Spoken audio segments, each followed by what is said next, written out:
Kel.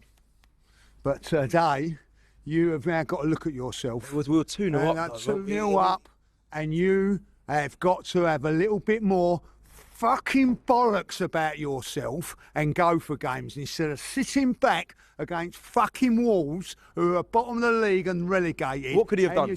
Fucking go for it a little bit more. Be a little bit more positive and a little bit more fucking creative than what I've seen today. He's not on the pitch. I watched the fucking 20 minutes from that end of that game, Cecil, right?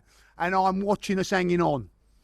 And that, as a fucking player or supporter of this fucking football club, ain't good enough. The manager today, I love